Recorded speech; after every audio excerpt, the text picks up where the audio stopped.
Magandang hapon mga kabisdak. All out na nga ho itong mga tambaluslos laban kay Vice President Inday Sara.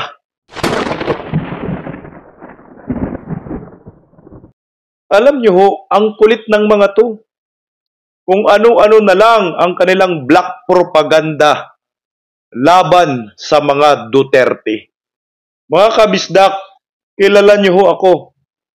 Ako po ay Duterte diehard supporters. At nung nakaraang eleksyon, nag-switch to Isko ako. Sinuportahan ko po si Isko Moreno.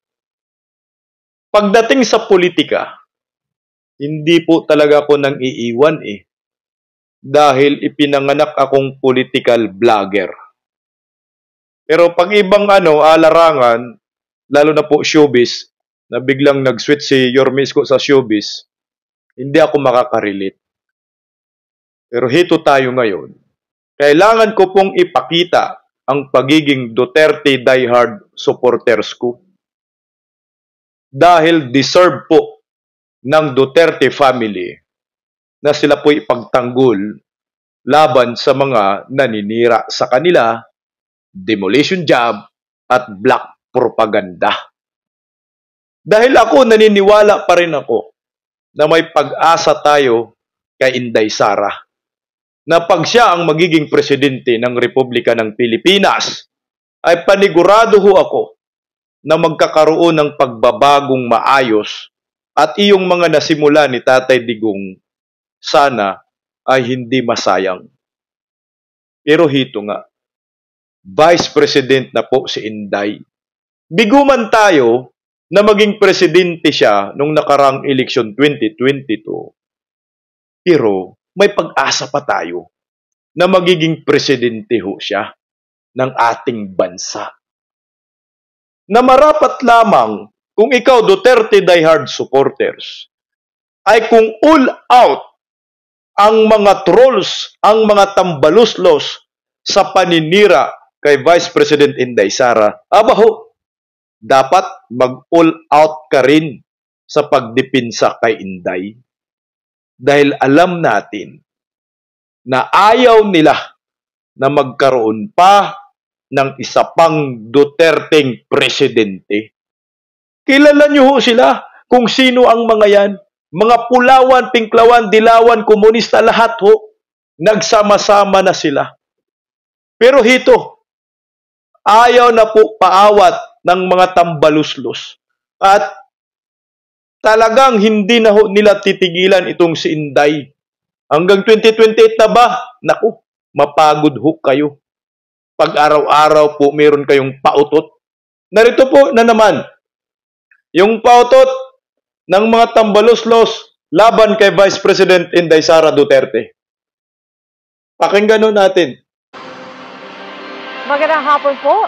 Pinabubusisi po ng isang mambabatas ang mahigit 2 bilyong pisong confidential funds ni Vice President Sara Duterte sa 6 na taon niyang termino bilang alkalde ng Davao City. Mas malaki pa raw yan kumpara sa nagastos ng 3 pinakamayamang lungsod sa bansa. Nakatutok si Jonathan Andan.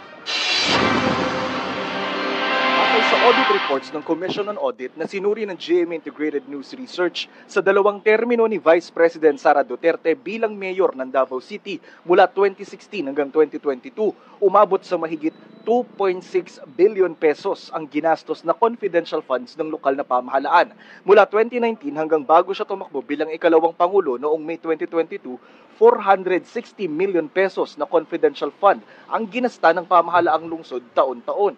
Kung talagang naging useful sa Davao City ito, di dapat ay meron din itong performance report at the list is maibalik kung hindi naman ito ma-account ng maayos. Sabi ni House Deputy Minority Leader Franz Castro, kung susumahin, aabot sa 1.2 million pesos kada araw ang ginastos na confidential fund ng Davao City nung alkalde ng lungsod si VP Sara sa nakalipas na 6 na taon. Sa pagsusuri ng GMA Integrated News Research, mas malaki ito kumpara sa confidential funds ng 3 pinakamayayamang lungsod sa Pilipinas mula 2016 hanggang 2022. 1.4 billion pesos sa Makati City, 477.5 million pesos sa Maynila at 435 million pesos sa Quezon City na pinakamayamang lungsod sa bansa. ang Vice Presidente hindi raw muna magkokomento sa ngayon. Nauna naman ng sinabi ni House Appropriations Committee Chairman Representative Elizalde Co na ililipat ng Kamara ang confidential at intelligence funds ng OVP, DepEd at iba pang civilian agencies sa mga ahensyang nakatutok sa mga banta sa West Philippine Sea. Aba, ang tindi po ng birada, no? Ni Franz Castro dyan. Akala nyo naman na kayo ho dyan, mga makabayan black, ay may nagawa kayo sa bayan. Wala ho kayong nagawa para sa bayan.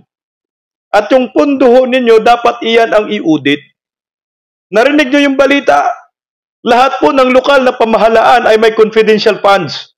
Ang kaibahan nga lang, dahil si Vice President Inday Sara Duterte, malaki ang confidential funds. Ang tanong ho, yung sinabi ni Franz Castro na dapat mayroong accomplishment report umano, si Vice President Inday Sara, kung wala daw accomplishment report, dapat i-refund daw ni Inday yung confidential funds. Ito po yung sagot ko dyan, kasi ayaw pag sumagot ni VP Sara.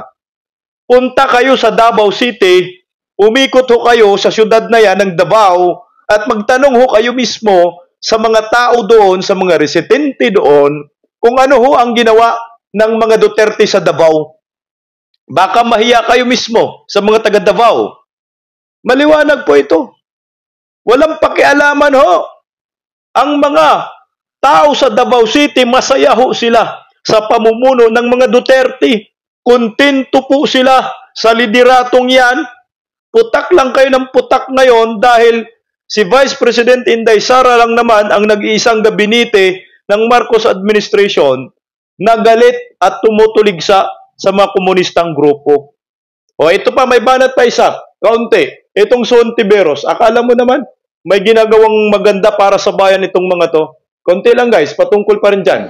At yung pagbanat ngayon sa confidential funds ni VP Sara ay hindi pagbanat sa personahe ni VP Sara. Pagbanat siya dun sa sobrang laki at wala sa lugar na confidential funds. At yun ay tamang pagbanat lamang dahil yun din ang tanong ng mamamayan. Ang confi funds naman ay galing sa buwis ng mamamayan, hawak in trust ng gobyerno, at dapat lamang naman talaga namin i-appropriate sa mga ahensya na may mandato talaga at may expertise. Ayan o, akala mo naman ang galing-galing tong senador na ito.